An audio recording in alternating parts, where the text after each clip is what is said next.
තිරේ දිස්වන ඉතුරු ප්‍රශ්න වලට අපි යමු. ඉස්සෙල්ලා ඔබ හදලා බලන්න මේ ප්‍රශ්න කිහිපය. එහෙනම් මම යනවා 15 වෙනි ප්‍රශ්නයට. ඔබ තිරේ දැකපු ඒ 15 වෙනි ප්‍රශ්නයට යමු. ඒක කියන්නේ කාචයක් සම්බන්ධව කාචයක 10 සෙන්ටිමීටර දුරකින් වස්තුවක් ලැබුවාම වස්තුව 10 සෙන්ටිමීටර දුරක් පිටුපසින් ප්‍රතිබිම්බය සෑදී. එතකොට කාචයේ නාභයේ දුර සහ කාචයේ වර්ගය. ඒතර අපි දන්නවා එවැනි ආකාරයක දෙයක් වෙන්න බලමු උත්තල කාචයක විතරයි.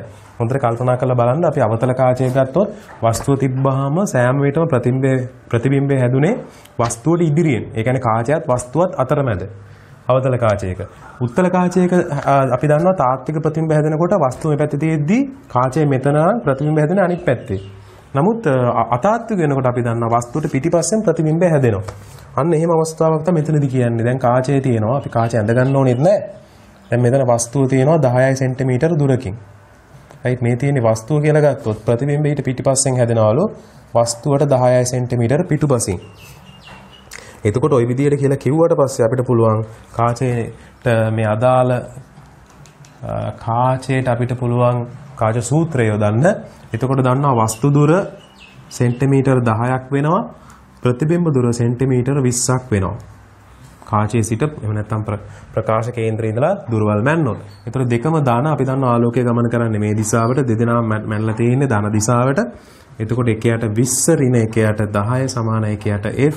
මේක 20 දක්වා ගෙන આવොත් එක ඍණ 2යි එකයට F. එහෙනම් F සමානයි අපිට ඍණ 20යි සෙන්ටිමීටර කියලා එනවා. ඒ කියන්නේ උත්තල කාචයක් නාභිය දුර 20යි සෙන්ටිමීටර. 15ට උත්තරය 15 ලෙස මට සටහන් කරගන්නට පුළුවන් වෙනවා. දැන් අපි යමු 16 වෙනි ප්‍රශ්නයට පිළිතුරු සපයන්න.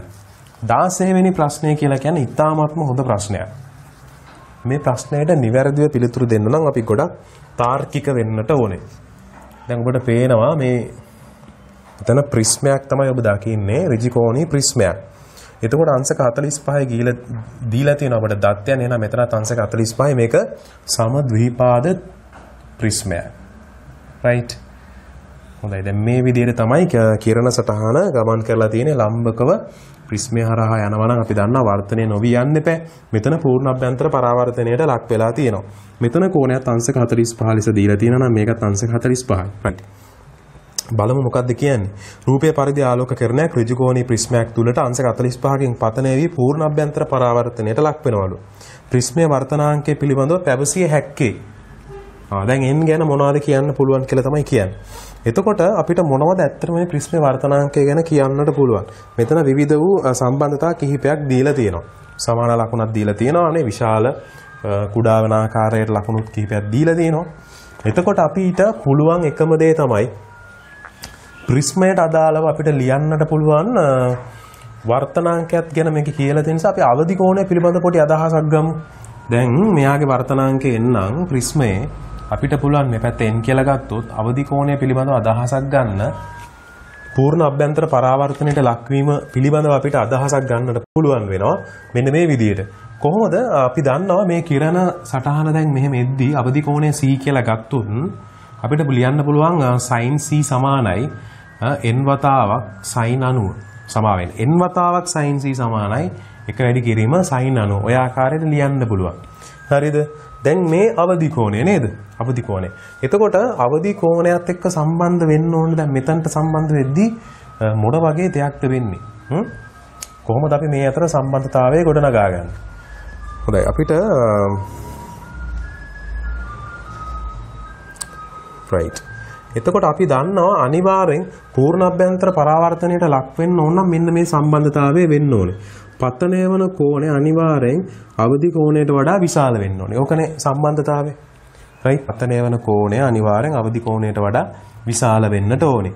එතකොට අපි ගත්තොත් දෙපසම ඕනනම් sin අගය ගත්තොත් sin θ sin c කියලා ගන්නට පුළුවන්. මම හිතනවා මේක කිසි ගැටලුවක් වෙන්නේ නැහැ. sin θ sin c කියලා ගන්න පුළුවන්. දැන් ලකුණට ප්‍රශ්නයක් වෙනවද කියලා තමයි අපි බලන්න ඕනේ. දැන් අපි දන්නවා මෙන්න මේ විදිහට right sin වක්‍රය මේ ආකාරයට යන්නේ. මේ අපි දකින්නේ sin වක්‍රය.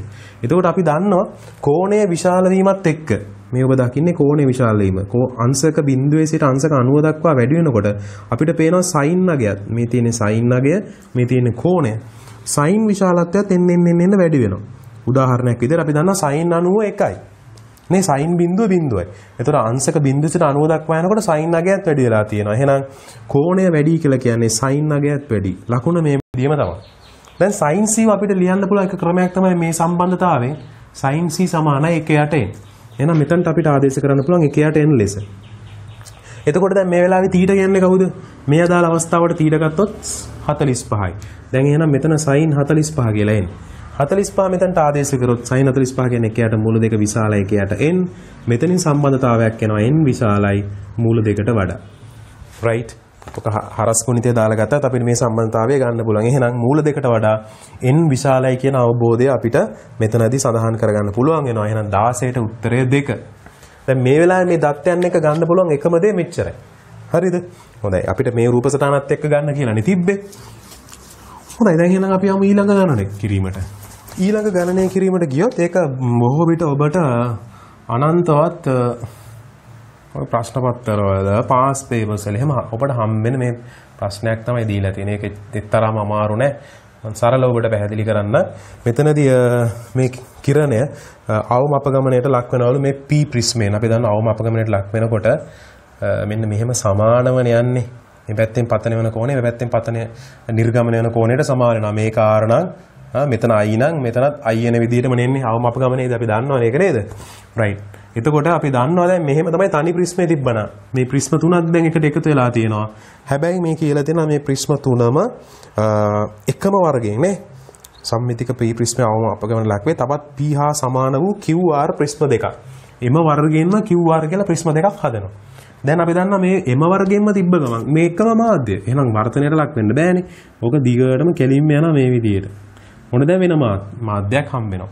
වෙන මාධ්‍යයක් හම්බ වෙනකොට දැන් කලින් වගේමයි මේ ප්‍රිස්ම දෙක නොතියනකොට මේ විදිහටම ඇවිල්ලා මේ එළියේ තියෙන මාධ්‍යමයි මෙතනත් තිබේ වාතය. ඒතර නිර්ගමණය වෙච්ච කෝණයෙන්ම දැන් මෙයත් යනවා. එහෙනම් සුපුරුදු පරිදි එක හා සමාන කෝණයකින් තමයි යන්නේ. දැන් මෙහෙම වුණත් ඒක අවම අපගමන කෝණයක්. මේක සම්පූර්ණ කරොත් විශාල ත්‍රිකෝණයක් විදිහට ගන්න පුළුවන් නේ. ඒ කියන්නේ අර වගේ මේ පොඩි ප්‍රිස්මේ වගේ විශාල ප්‍රිස්මයක්. ඒ මාධ්‍යෙම හැදිච්ච. ඉතින් අවම අපගමනයට ලක් වෙන්න ඕනනේ. එහෙනම් පිළිතුර වෙන්න ඕනේ පෙර පරිදිම අවම අපගමනයක් පෙන්වයි. 17 වෙනි ප්‍රශ්නෙට පිළිතුර. ඊට පස්සේ අපි යමු හදන්න 18 වෙනි ප්‍රශ්නේ. 18 වෙනි ප්‍රශ්නේදී කියනවා මේ ජලය වර්තනාංක n1 තුල ගමන් කරන ආලෝක කිරණයක් වාත ජල මායිම මත අවදි කෝණයෙන් පතනය වේ කියලා. හරිද? ජල පෘෂ්ඨය මත තෙල් තට්ටුවක් පා කළ විට මෙම ආලෝක කිරණය තුල තෙල් තුල වර්තන කෝණය වනුයේ කියලායි කියන්නේ. පොඩ්ඩක් අපි ඒක අවබෝධයෙන් හිතලා බලමු. දැන් මේක මම ගත්තොත් මේ වාතය. right? දැන් මේ තියෙන ජලය. පතනය වෙන්නේ කොයි විදිහටද? වර්තනාංක n වෙත්ත ජලය තුල අවදි කෝණයෙන් පතනය වෙනවලු. ඔන්න අවදි කෝණයෙන් පතනය වුණා. ඒ කියන්නේ c කියලා ගන්න පුළුවන්. මෙතනට අපිට උස්නම් ස්නේල් නියමයේ දැම්මොත් sin c සමානයි එක වතාවක් sin 90. එතනින් අපිට එනවා sin c කියන්නේ 1/8n1. නිකන් අපිට ඔහම සම්බන්ධතාවයක් ලියා ගන්නට පුළුවන්. දැන් ජල පෘෂ්ඨයේ මත මෙන්න මෙහෙම තෙල් තට්ටුවක් තියෙනවලු. right? මේක n2 දැන් මේ ජලය මේ තෙල්. දැන් ඔන්න අර විදිහටම එනවා දැන්. මේ කෝණයෙන්මනේ දැන් පතනය වෙන්නේ c වලින්ම පතනය වෙනවා. හරිද? දැන් මෙම ආලෝක කිරණය තෙල් තුල වර්තනය වෙනවද නැද්ද කියලාත් අපිට දැන් හිතන්න බෑ නේද? එතකොට අපි දන්නවා දැන් උඩින් තිබුණේ වාතයෙන් සමානයි එකයි. තෙල් වල වර්තනාංක ඊට වඩා වැඩි. එතකොට අපි දන්නවා කලින් අවස්ථාවේ පූර්ණ අභ්‍යන්තර පරාවර්තනයට ලක් වුණාට දැන් මේ අවස්ථාවේ පූර්ණ අභ්‍යන්තර පරාවර්තනයට ලක් වෙන්නේ නැහැ. වෙනත් මාධ්‍යයක් තියෙන්නේ. එතකොට එයාගේ අගය දැන් මේ දෙදෙනාට සාපේක්ෂව ගන්නකොට එයාගේ අවදි කෝණය වෙනස් අගයක්. හරිද? ඒක නිසා දැන් මෙයා අනිවාර්යෙන් වර්තනයට ලක් වෙයි. මේක විරල මාධ්‍ය විදිහට ගත්තොත් තෙල් වල විරල මාධ්‍යයක් විදිහට ගත්තොත් මෙහෙම යන්නට ඕන. දැන් ප්‍රශ්නේ තියෙන්නේ ජලයේ හා තෙල් වල වර්තනාංකයේ සම්බන්ධතාවයක් දීලා නැහැ. කවුද වර්තනාංකේ වැඩි අඩු කියලා දීලා නැති නිසා ඔබට හරියට ගන්නට බෑ. අභිලම්බෙන් ඉවතටද අභිලම්බෙන් ඇතුළටද කියන කාරණාව. හරිද? කොහොම සටහන් කරගමු. ප්‍රශ්නයක් වෙන්නේ නැහැ අපිට ඒක. දැන් අපිට මෙතනට දැම්මොත් මේ වෙලාවේදී sin c n1 වතාවක් sin c සමානයි n2 කෝණය අපි ගත්තොත් sin r කියලා අපිට මේකට සම්බන්ධ කරගන්න පුළුවන් sin c වෙනුවට එකයට n1 දාන්න. එතකොට අපිට එනවා n2 sin r. එහෙනම් sin r කියලා කියන්නේ අපිට එන්නේ එකයට n2. මොකද n1 ට n1 කැපිලා යනවා. එහෙම බැලුවොත් අපිට r ගේ උත්තරය එන්න ඕනේ r සමානයි sin inverse එකයට n2. 18 උත්තරය 1 කියලා තමයි අපිට බාර ගන්නට වෙන්නේ. පැහැදිලිද? එතකොට මේ විදිහට මට පුළුවන් වෙනවා 18ට පිළිතුර ලබා ගන්නට. ඒක ඊතරම් අපහසු ගාණක් නෙමෙයි. 19 වෙනි එක අපි බලමු මේක හදන්න නැතුව අඳින්න නැතුව හදන්න පුළුවන්ද කියලා. පිළිතුරු ප්‍රශ්නයක් වගේ අපගමනය කරන ලබන ඒකවර්ණ ආලෝක කිරණයක අපගමන කෝණය D පිළිබඳව පහත සඳහන් ප්‍රකාශ වලින් නිවැරදි වනුයේ කුමක්ද කියලා කියනවා. ඒ මොකක්ද කියන්නේ? අවම අපගමන කෝණය කියලා නේ කියන්නේ. දැන් අපි බලමු පොඩ්ඩක් ඒක නම් යන්න වෙනවා එනවා. ප්‍රිස්මයක් ගැන කතා කරද්දී නේ. අපි දන්නවා ප්‍රිස්මයක් ගැන කතා කරද්දී අවම අපගමන කෝණයක් ගැන කතා කරද්දී මෙන්න මෙහෙම සම්බන්ධතා කිහිපයක්ම එනවා. මේ තියෙන ප්‍රිස්ම කෝණය නම් හරිද? මේ තියෙන පතන කෝණය I1 right I2 මේක R1 මේක R2 කියලා ගන්නකොට අපි දන්නවා R1 R2ට සමාන වෙනවා I1 I2ට සමාන වෙනවා මොන වෙලාවෙදිද? අවම අපගමනයේදී. ඔහොම දෙයක් වෙනවා කියලා අපි දන්නවා. එතකොට අපිට සම්බන්ධයක් එනවා බොහොම ලස්සනට right අපිට ඔබට මතක නම් සම්බන්ධයක් එනවා R1 ධන R2 කියන්නේ ප්‍රිස්ම කෝණය කියලා කිව්වේ නේද? right එතකොට අපගමන කෝණය අපිට හොයනකොට මේක තමයි යන්න තිබිච්ච මාර්ගය මේක තමයි දැන් යන මාර්ගය මේ අතර තියෙන කෝණය අපගමන කෝණය කිව්වේ. එතකොට අපගමන කෝණයට අපිට අදාළව ආවේ ඔබට මතක නම් D සමානයි. හරිද? දැන් මේ කුඩා කෝණය අපිට ආවේ මෙන්න මේ කුඩා කෝණය හොයාගන්නට ඕනනේ. ඒක අපිට එන්නේ I1 ගෙන් R1 අඩු වෙන්න ඕනේ. මෙතන එන්නේ I2 ගෙන් R2 අඩු වෙන්න ඕනේ. ওই දෙක එකතුව අපි දන්නවා D වලට සමාන වෙනවා. මොකද ත්‍රිකෝණයක පාදයක් දික් කිරීමෙන් සෑදෙන කෝණය සමානයි. එහි අභ්‍යන්තර ප්‍රතිවිරුද්ධ කෝණ දෙක එකතුව. කොහොම සම්බන්ධයක් අපි දන්නවා. එහෙනම් අපිට මෙතන එන්නේ I1 ධන I2 ඍණ R1 ධන R2 ඔන්නෝම එකක් දාන්න. එතකොට D වෙනුවට අපිට දාන්න පුළුවන් A කියලා නේ. එහෙනම් I1 ධන I2 ඍණ 1 ඍණ A ඔය මේ පැත්තට ආවම ධන A වෙනවා. right එහෙනම් එතනදී I1 ධන I2 ලියන්න පුළුවන් D ධන A. ඔහොම සම්බන්ධයක් අපි දන්නවා. ඔන්න ඔප්පු කරලාමයි ගත්තේ. හරිද? දැන් මෙතනදී කියන්නේ මොකක්ද? අවම අපගමන කෝණය පිළිබඳව නිවැරදි ප්‍රකාශය හොයන්න කියලා කියන්නේ. D පතන කෝණයෙන් ස්වායත්ත වේ. D පතන කෝණයෙන් ස්වායත්ත වෙනවද? නැහැ. පතන කෝණය මත D රඳා පවතිනවා. මොකද D I1 වෙනස් වුණොත් අපිට තේරෙනවානේ මොකද D උක්ත කරලා බැලුවොත් මෙතන I1 වෙනස් වුණොත් අපි දන්නවා I2 වෙනස් වෙනවා. ඒකම I2 වෙනස් වෙනවා කියලා කියන්නේ අපි දන්නවා මෙතන කැපිටල් A ප්‍රිස්ම කෝණය නම් අපි දන්නවා. එතන අපිට right එතනදී කැපිටල් A අපි දන්න කැපිටල් A වෙනස් වුණොත් ඒ D වෙනස් වෙනවා කියලා නේ.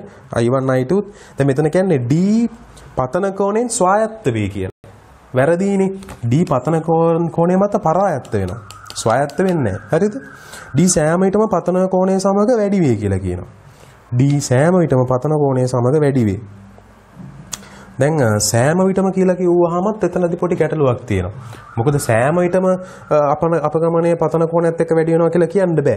අපි දන්නවා මේ I1 ගේ සමහර වැඩිවීම උපරිම අගයක් දක්වා යනකොට අපගමන කෝණය මෙන්න මෙහෙම තමයි විචලනය වෙන්නේ. ඔබ දන්නා අපගමන කෝණය විචලනය වෙන විදිය. මේ තියෙන්නේ. මේ තියෙන අපගමන කෝණය. මේ තියෙන්නේ පතන කෝණය. ඔබ මේ පිළිබඳව අහලා තියෙනවා. එතන අපගමන පතන කෝණය වැඩි වෙන යනකොට අපගමන කෝණය අඩු වෙලා ඊට පස්සේ වැඩි වෙන්න පටන් ගන්නවා. මේක තමයි ප්‍රස්තාරය. එහෙනම් අපි දන්නවා දෙවෙනි එකත් වැරදි. නේද? පතන කෝණයත් එක්ක D සෑම විටම වැඩි වෙනවා කියන එක වැරදි. D සෑම විටම පතන කෝණය සමග අඩු වේ. සෑම විටම නෙමෙයි යම් කිසි අවස්ථාවකදී වෙනවා. හරිද? එතකොට D සඳහා අවමාගයක් ඇති අතර මේ ප්‍රිස්මයේ කෝණයෙන් ස්වායත්ත වෙනවා. ඒකත් වැරදීනේ. ප්‍රිස්මයේ කෝණයෙන් ස්වායත්ත වෙන්නේ ප්‍රිස්ම කෝණය මත රඳා පවතිනවා. එහෙනම් පිළිතුර 5 කියලා දැන් ඔබට තේරෙනවා. පැහැදිලිද? ඔය ආකාරයට 19ට මට පිළිතුරු සපයන්නට පුළුවන්. බලන්න කොයිතරම් ලේසියෙන් මේ ගණනය කිරීම අපිට ගන්නට පුළුවන්ද? හදාගෙන යනවා නම් නේ. හොඳයි 20 හොඳ ගාණක්. right? දැන් මෙන්න මේ විදිහට කාච දෙකක් දීලා තියෙනවා. ඔන්න ඔය ආකාරයට කාච දෙකක්. right? මේ කාච දෙක ගැන ප්‍රකාශ කරනකොට බලන්න මෙතනින් එන කිරණය හරියටම මේ කාචේ විස්කම්බේ දීලා තියෙන්නේ මිලිමීටර් 1යි. කාචේ පරතරය. කාචේ විස්කම්බේ හරියද? එතකොට මෙතනදී අපිට කියන්නේ විස්කම්බේ 1 මිලිමීටර වන ලේසර් කදම්බයක් රූපසටහනේ දකින්න විදිහට උත්තල කාච දෙකක් භාවිතා කොට විස්කම්බේ 10 මිලිමීටර වෙන ආලෝක කදම්බයක් බවට පරිවර්තනය කරලා තියෙනවා. මෙතන ඇත්තටම මේ කාචේ විස්කම්බේ නෙමෙයි දීලා තියෙන්නේ. මේ ආලෝක කදම්බේ විස්කම්බය දීලා තියෙන. හරිද? ඒක කන්වර්ට් කරනවලු මෙන්න මේ විදිහට. කොයි විදිහටද? මෙන්න මේ ආකාරයට. මිලිමීටර් 10ක් වෙනකන් විස්කම්බේ වැඩි වෙන විදිහට කන්වර්ට් කරනවා නම් මේක තමයි කිරණ සටහන. හරිද? මෙන්න මේ ආකාරයට කිරණ සටහන එන්න ඕනේ. මේක දැක්ක ගමන් අපිට තේරෙනවා සමාන්තර කිරණ උත්තල කාචයකින් නාභිගත වෙන්නේ එයාගේ නාභිය දුරට. එතකොට මේ තියෙන්නේ මෙයාගේ නාභිය දුර F1 කියලා ගන්න පුළුවන්. ආයෙ නැවත සමාන්තර වෙනවා නම් ඒගොල්ලෝ නිකුත් වෙන්න ඕනේ නාභිය දුරේ ඉඳලා. එහෙනම් මේ දුර F2 කියලා ගන්න පුළුවන්. නේද? කාච දෙකේ අතර පරතරය එන්නේ එහෙනම් නාභිය දුර වල එකතු වෙන. එහෙම අයිඩියා එකක් තියෙන අපිට මොනවද මේක කියන්නේ කියලා බලමු. එතකොට කියන්නේ දෙවන කාචේ නාභිය දුර F2 හි අගය පළමු කාචේ එය පළමු කාචයේ සිට තැබිය යුතු දුර. එය පළමු කාචයේ සිට තැබිය යුතු දුර. අන්න එහෙමත් කියනවා නේ. එතකොට අපි බලමු මේ ගාන හදන විදිය. මේ F2 තමයි හොයන්න කියන්නේ. F1 ඔබට දීලා තියෙනවා 1.5 මිලිමීටර්. හරිද? එතකොට මේ D කියන්නේ කවුද? දෙවන කාචයේ නාභිය දුර F2 හි අගය සහ එය පළමු කාචයේ සිට තැබිය යුතු දුර. ඒ පළමු කාචයේ සිට තැබිය යුතු දුර කියලා කියන්නේ මේ කාච දෙක අතර පරතරය. ඒ කියන්නේ F1 දාන F2 ගේ අගය තමයි හොයන්නේ කියන්නේ. F2 හොයාගත්තොත් D හොයාගන්න පුළුවන්. දැන් ඒකට කොහොමද ඔබ අවධානය හදාගන්නේ? කල්පනා කරලා බලන්න. මේක දිහා බැලුවහම මම හිතන්නේ ඔබ දක්ෂතාවයට වඩා ඔබ පරිණත වෙලා තියෙනවා නම් මේ ගණනය කිරීම මත දක්ෂතාවය කියලා කියන්නේ ඔබට ළඟා වෙන්න පුළුවන් දෙයක්. රයිට්? ඒකට අවශ්‍ය වෙන්නේ හොඳ අත්දැකීමක් විතරයි. පුළුවන් තරම් ගණන් හදන්න ඕනේ. ගණන් හදපු ළමයෙකුට එකපාරම තේරෙනවා මොකක්ද වෙලා තියෙන්නේ මෙතන ජ්‍යාමිතික සම්බන්ධතාවයක් තමයි යන්නේ. මෙතන ඇල්ෆා කියලා ගත්තොත් මෙතනත් ඇල්ෆානේ. අපි දන්නවා ප්‍රතිමුඛ කෝණ. එහෙනම් අපිට අවශ්‍ය වෙනා මෙතන උස. හරිද? මොකද අපි දන්නා මෙතන ඉඳලා මෙතනට තියෙන දුර F2 මේ උස හොයාගත්තා නම් හරි. මේක සමාන්තර යන විස්කම්බයක්නේ. දෙපැත්තට සමමිතිකව යන්නේ. එතකොට මේ පැත්තත් මිලිමීටර් 5යි මේ පැත්තත් මිලිමීටර් 5යි. එහෙනම් මේක එනවා මිලිමීටර් 5යි. මෙතනත් ඒ විදිහමයි. මේ උස ගත්තොත් අපිට එනවා 1.5 මිලිමීටර්. ඔය ආකාරයට එනවා.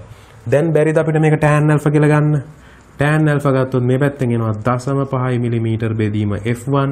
එහා පැත්තෙන් tan alpha එනවා 5 මිලිමීටර් බෙදීම F2. දැන් අපිට ලස්සනට මේකෙන් F2 උක්ත කරොත් එනවා 5 මිලිමීටර් බෙදීම 0.5 මිලිමීටර් වතාවක් F1. මෙතනින් සුළු කරොත් 10යි 10 වැඩි කිරීම 1.5යි.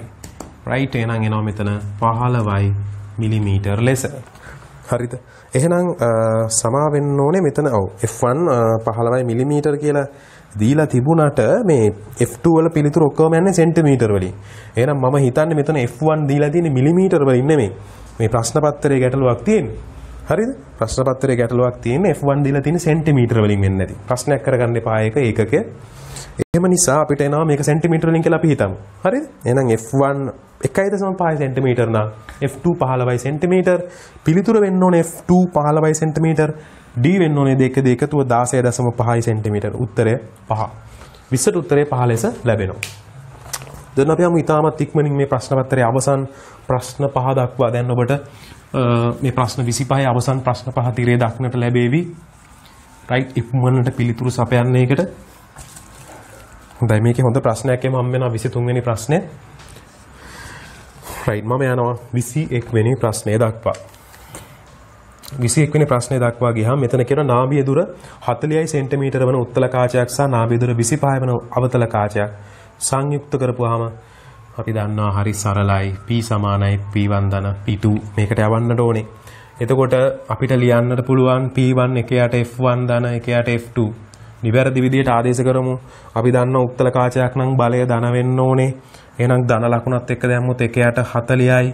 මේක අපි දන්නවා සෙන්ටිමීටර වලින් ආදේශ කරේ මීටර කරන්නට ඕනේ. රයිට්? මීටර කරා. රයිට්? එතකොට අපි සෙන්ටිමීටර මීටර කරනකොට cm බෙදනවා. බෙදනකොට c උඩට යනවා. ඒකයි වුනේ. හරිද? රයිට්. ඊට පස්සේ ඒකටත් එකතු කරනවා අපි F2. F2 කියලා කියන්නේ අවතල කාචයක්. අවතල කාචයක නාභිය දුර ඍණ වෙන්න ඕනේ. එතකොට මොකද වෙන්නේ? 25යි. 25න් බෙදාදී c උඩට යනවා. ඔන්න ඔය ආකාරයට තමයි එන්නේ. මේක සුළු කරමු. සුළු කරපුවාම අපිට බලය එන්නට ඕනේ නේද? මෙතනින් එනවා 4යි. මෙතනින් එනවා 2.5යි. 2.5න් ඍණ 4ක් ගියාම ඍණ 1.5යි ඩයප්ටර්ස්. ඒ කියන්නේ අවතල කාචයක් විදිහට තමයි සංයුක්තය ක්‍රියා කරන්නේ. එහෙමනම් ඔබට පිළිතුර ලැබෙනවා ඍණ 1.5යි ඩයප්ටර්. 21ට උත්තරය 1 ලෙස ලැබෙනවා. දැන් මේවා හරි සරලයි මේවට පිළිතුරු සපයන එක නේද? දැන් අපි යන්නේ 22 වන ප්‍රශ්නෙට පිළිතුරු සපයන්න.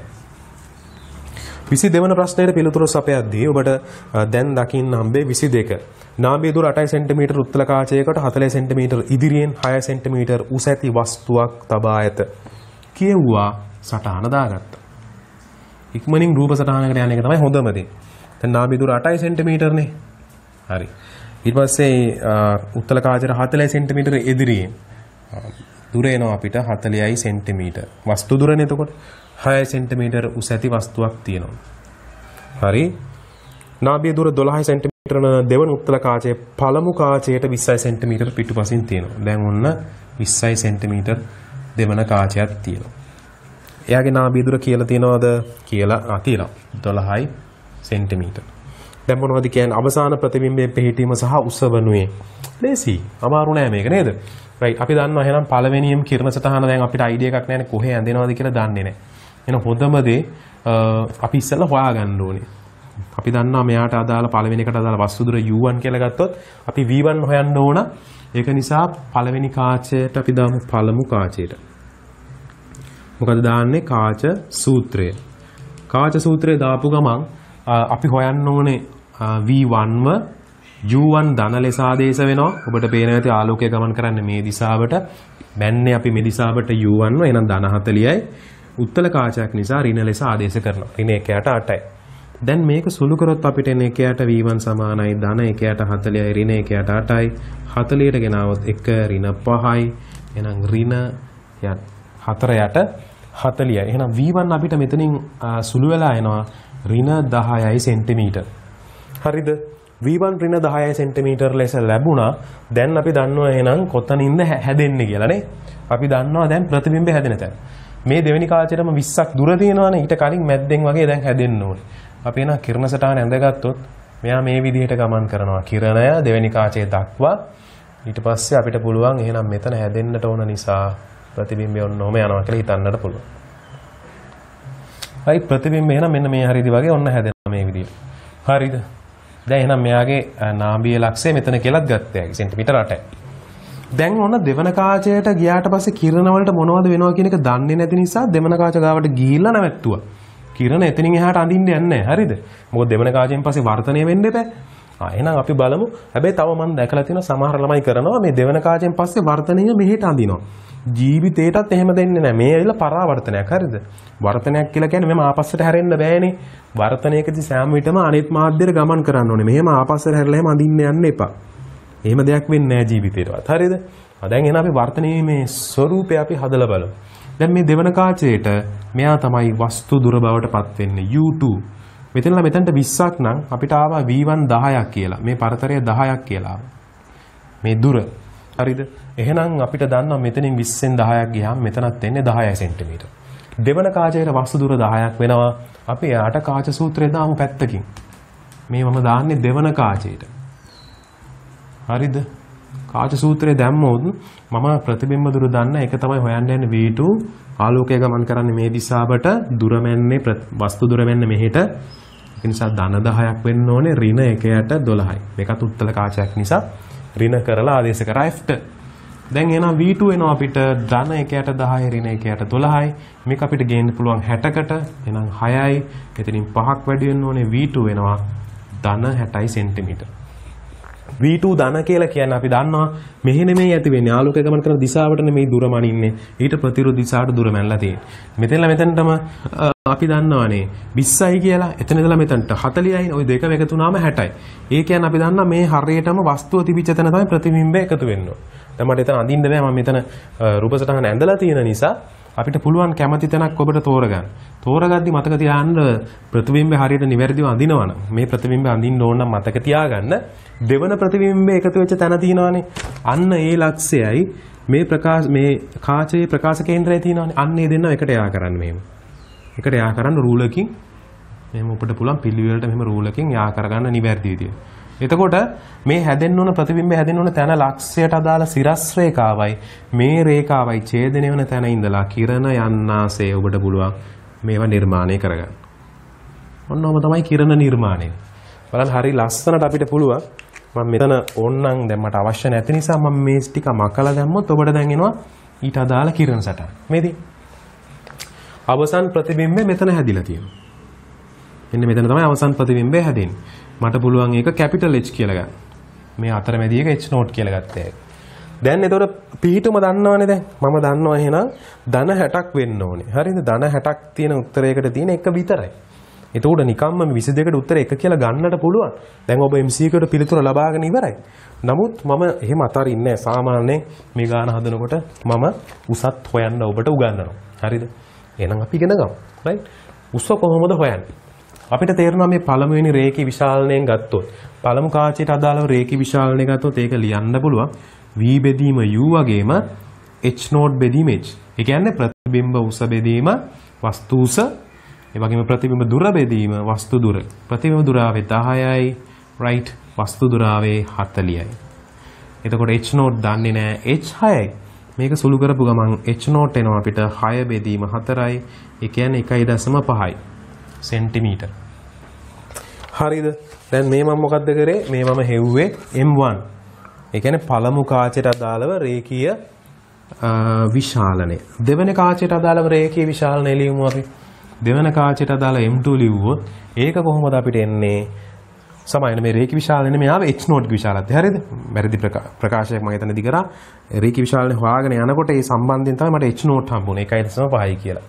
දෙවන රේඛීය විශාලනය හොයාගෙන යනකොට ඒකේ ඉන්නේ අවසන් ප්‍රතිබිම්බයේ කැපිටල් H, වස්තු උස බවට පත් වෙන්නේ නම් දැන් මෙයා h නෝට්, right? එහෙනම් ප්‍රතිබිම්බ දුර වෙන්නේ මෙන්න මේ දුර 60යි, 60 බෙදීම මේ දුර 10යි. සුළු වුණාම අපිට එනවා 6යි කියලා. එහෙනම් කැපිටල් H කියලා කියන්නේ 6යි h නෝට්. අපි h නෝට් හොයාගත්තා. එහෙනම් 6 වැඩි කිරීම 1.5යි 9යි සෙන්ටිමීටර කියලා පිළිතුර ලැබෙනවා. මෙන්න මේ ආකාරයට අපිට පුළුවන් වෙනවා 22 වන ප්‍රශ්නයට පිළිතුරු සපයන්න. මොකද දැන් මේ ඔබ සපයන්නට යන්නේ 23 වෙනි ප්‍රශ්නය බොහොම රසවත් ප්‍රශ්නයක්. මම හිතන්නේ මේක ගොඩ දෙනෙක් හදන ප්‍රශ්නයක් නෙමෙයි. හරිද? මොකද ඒකට ආලෝකයේදී ඔබ පටලවා ගන්න නැතුව හොඳ අවබෝධයක් ඇතිව මේ ප්‍රශ්නෙට මුහුණ දෙන්න ඕන නිසා. ගොඩක් අය ඒකට පැකිලෙනවා. රයිට්? ඒ බලමු අපි හැම දෙයක් වෙන්නේ. මේකේ තියෙනවා මේ තල දර්පණයක්. හරිද? මෙන්න මෙහෙම තල දර්පණයක් මේකේ තියෙනවා. ඒකම තියෙනවා මෙන්න මෙතනින් කාචයක්. මම ටිකක් ලොකුවට ඇඳ ගන්න. ආසන්නයෙන්මයි තියෙන්නේ කාචය. හරිද? මෙන්න මෙහෙම කාචයක් ඔබ දකින්නවද? ඊට ඉස්සරහින් මෙන්න මේ විදිහට right වස්තුවක් තියෙනවා. බලමු මොකද වෙන්නේ. සෙන්ටිමීටර් 20ක් දුරින්. right. බලමු මොකද වෙන්නේ කියලා. එතකොට මෙතනදී වෙන්නේ මෙන්න මෙහෙම දෙයක්. නාභිය දුර 12 සෙන්ටිමීටරම උත්තල කාචයක් රූප සටහනේ පරිදි තල දර්පණයක් සමග ස්පර්ශව ඇත. වස්තුවක් පද්ධතියට සෙන්ටිමීටර 20ක් දුරින් තබා ඇති විට අවසාන ප්‍රතිබිම්බයේ පිහිටීම. කල්පනා කරලා බලමු. හරිද? තල දර්පණය නැහැ කියලා හිතාගෙන ගාන හදමු. දැන් අපි දන්නවානේ මෙයාගේ f එක 12 සෙන්ටිමීටර කියලා දීලා තියෙනවනේ නේද? එහෙනම් අපි ඉස්සෙල්ලාම කාචයයි මේ වස්තුවයි තියෙනවා අවසන් ප්‍රතිබිම්බය එන විදිහට අපි කාචයට මම දැන් යොදනවා කාච සූත්‍රය. තල දර්පණය නැහැ කියලා හිතන් තමයි මුලින් ගාන හදන්නේ. හරිද? එතකොට මට ප්‍රතිබිම්බ දුරේයි වස්තු දුර ධන 20යි right ඍණ 1යට 12යි. එහෙනම් මෙතන එනවා 1යට 20 ඍණ 1යට 12. මට මේක ගේන්න පුළුවන් 60කට. මෙතන 3යි මෙතන 5යි. එහෙනම් 60 බෙදීම 2යි ඍණ 30යි සෙන්ටිමීටර කියලා. ඍණ කියන්නේ අපි දන්නවා ආලෝකයේ ගමන් කරන දිශාවට තමයි එන්න ඕනේ.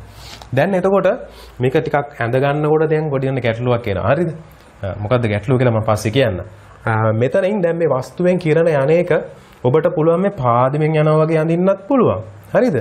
පාදමෙන් යනවා වගේ අඳින්නත් පුළුවන්. නැත්නම් සාමාන්‍ය කිරණයක් යනවා වගේ අඳින්නත් පුළුවන්. කැමති විදිහ. හොඳම විදිහට අපි යමු. හරි. මම හිතන්න මේකට හොඳම දේ පාදමෙන් යනවා කියලා හිතාගෙන අඳින්න. මෙන්න මේ පාදමෙන් කිරණක් ගියා. ඊට පස්සේ අපි දන්නවා මේක සෙන්ටිමීටර කොච්චරක් වෙනකන් යන්න ඕනේද? 30ක් වෙනකන් යන්න ඕනේ. දැන් 30ක් වෙනකන් ඇඳ ගන්න එපා. ඔන්න මෙහෙම යනවා 30ක් වෙනකන් යන්නට ඕනේ. මේ ලක්ෂය මම මෙව දික් කරගෙන ගියා නම් මෙතෙන්ලා මෙතනට තියෙන දුර 30යි. දැන් මට මේ පිළිතුර හොයාගත්තු නිසා මම මේවා ටික මකලා දාන්නම්. හරිද? මේ ටික දැන් මට ඕනේ නැහනේ. right. මම මේ ටික ඉවත් කරා. හරි. දැන් එතකොට සෙන්ටිමීටර 30ක් දුරින් කාචය නොතිබුණා නම් ඔන්න දැන් ගිහිල්ලා කිරණ එකතු වෙලා ප්‍රතිබිම්බය මෙතන හදනවා. නමුත් දැන් හදන්න පුළුවන්ද? බෑ. දැන් මොකද ඇත්තටම දැන් සත්‍ය කතාවට આવොත් තර දර්පණයක් තියෙනවා. දැන් එතකොට තල දර්පණයෙන් මොකද කරන්නේ? මේ විදියට වැඩිච්ච ගමන් එයා පරාවර්තනය කරනවා මේ පැත්තට. දැන් පරාවර්තනය කරනවා. පරාවර්තනය කරොත් මොකද වෙන්නේ?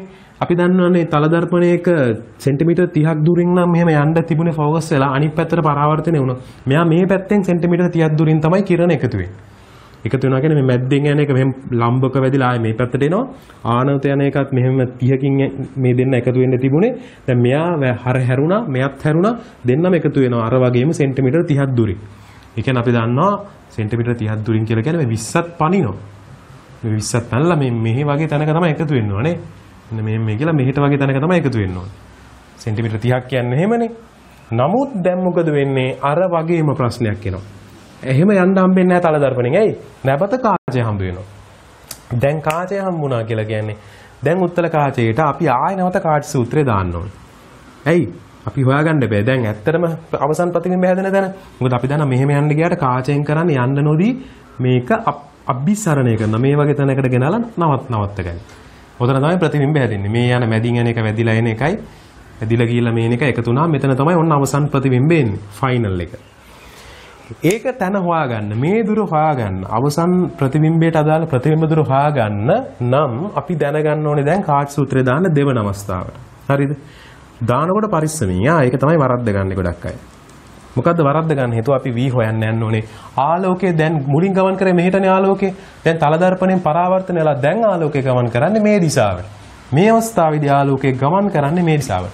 එහෙම හිතලා ගත්තොත් අපි දන්නවා ප්‍රතිබිම්බ දුර බවට පත් වෙන්න තිබුණේ මේ සෙන්ටිමීටර් 30.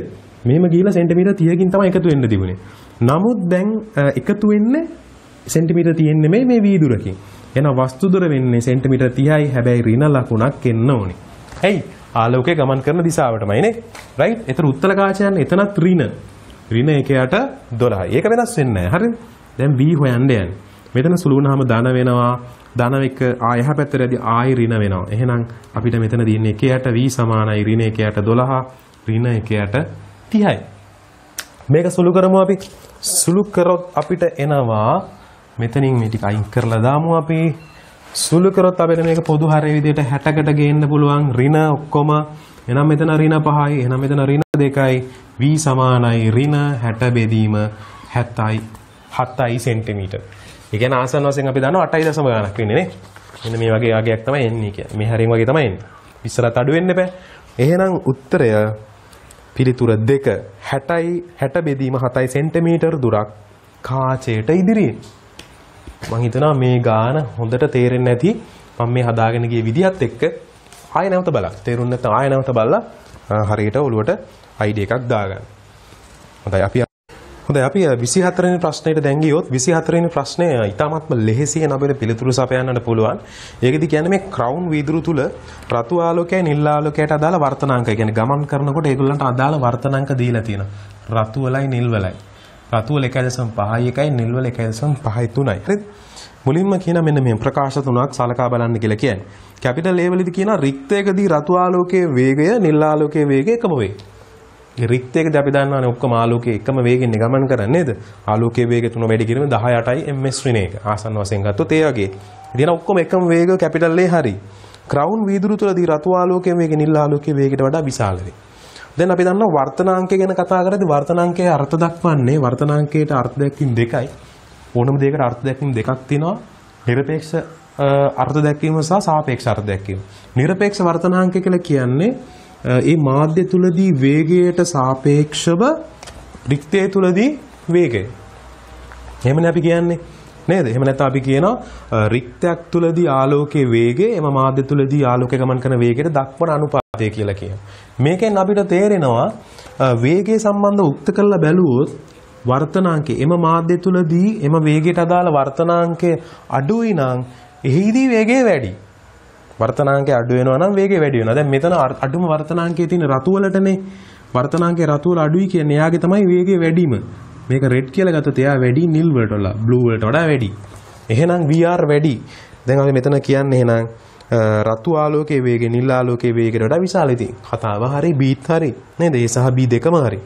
ක්‍රවුන් වීදුරු සඳහා රතු ආලෝකයේ අවදි කෝණය නිල් ආලෝකයේ අවදි කෝණයට වඩා විශාල වේ. දැන් අවදි කෝණය කොහොමද කතන්දරය හැදෙන්නේ? අවදි කෝණය අපි දන්නවා මේ sin c සමානයි 1/8. ඕකනේ අවදි කෝණයට අදාළ සමීකරණය එන්නේ නේද? එතකොට අපි දන්නවා වර්තනාංකය අඩු වෙනකොට අවදි කෝණය වැඩි වෙනවා. එහෙනම් රතු වල තමයි අවදි කෝණය වැඩිම. මේ කියන්නේත් එහෙමද? නිල් ආලෝකයේ අවදි කෝණයට වඩා රතු ආලෝකයේ අවදි කෝණය විශාල වේ කියලා කියන. ඉතින් ඒකත් එහෙනම් හරි නේද? එතකොට මෙහෙනම් මෙතන කියන්න ඕනේ 24ට පිළිතුර ABC සියල්ලම සත්‍ය වේ. රතු ආලෝකයේ අවදි කෝණය නිල් ආලෝකයේ අවදි කෝණය දෙකම විශාල වේ කියලා කියන. එහෙනම් අපිට පිළිතුර ලෙස බාර ගන්නට වෙන්නේ A B C සහ C සියල්ලම සත්‍ය වේ. right. එහෙනම් මේ පේපර් එකේ අවසාන ප්‍රශ්නය වශයෙන් අපි 25 වෙනි ප්‍රශ්නෙට මුහුණ දෙනවා. 25 වෙනි ප්‍රශ්නය. වස්තුවක් හා තිරයක් අතර උත්තල කාචයක් තැබු විට තිරය මත 4 සෙන්ටිමීටර උස ප්‍රතිබිම්බයක් ලැබුණේ. වස්තුවේ හා තිරයේ පිහිටීම් වෙනස් නොකර කාචයේ පිහිටීම් වෙනස් කරන විට තවත් අවස්ථාවකදී 16 සෙන්ටිමීටර උස ප්‍රතිබිම්බයක් තිරය මත ලැබුණේ. වස්තුවේ උස. මම මේ පේපර් එක පටන් ගන්නකොටම ඔබට ලස්සන තියරි එකක් කියලා දුන්නා. මට මතක නම් දෙවෙනි ප්‍රශ්නේදී වෙන්නට ඕනේ. ලස්සන තියරි එකක් කියලා දුන්නා. මේ වස්තුවයි තිරයයි අතර උත්තල කාචයක් තිබ්බහම වෙන දේ. මේක වස්තුව නම් මේ ඔබ්ජෙක්ට් එක. එතන මම මේ කාචයක පිහිටුම් දෙකක් ගැන කතා කරා. හරිද? මම මේ වෙලාවේදී කියලා දුන්නා. මම ඔබ්ජෙක්ට් එක නිකන් මෙහෙම ගත්තොත් වස්තුව මෙහෙම ගත්තොත් එතනදී පළවෙනි අවස්ථාවේදී උසක් ලැබෙනවා. මට ඒක h1 කියලා ගන්න පුළුවන්. වස්තුවේ උස h කියලා ගමු. හරිද? මෙතන දෙවෙනි පිහිටුමක් ගැන අපි කතා කරමු. මේ දෙවෙනි පිහිටුම කියලා හිතමු.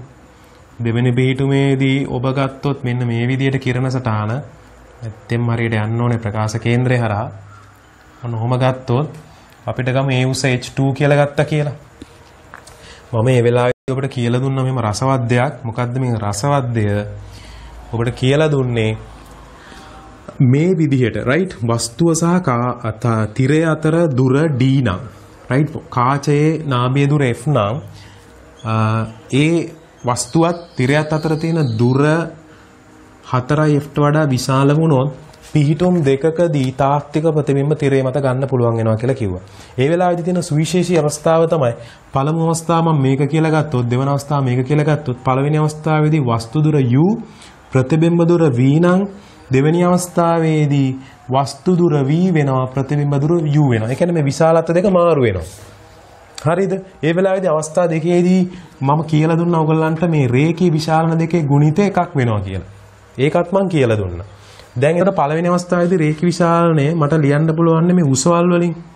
පළමු පිටුමට අදාළව මට රේඛී විශාලනය ලිව්වොත් ලියන්න පුළුවන් h1 බෙදීම h. දෙවෙනි අවස්ථාවට ලිව්වොත් ලියන්න පුළුවන් h2 බෙදීම 8h. වස්තු h මනේ.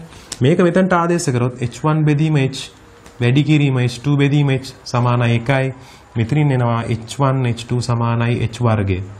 දැන් එහෙනම් h කියන්නේ h1 h2 වල වර්ගමූලය.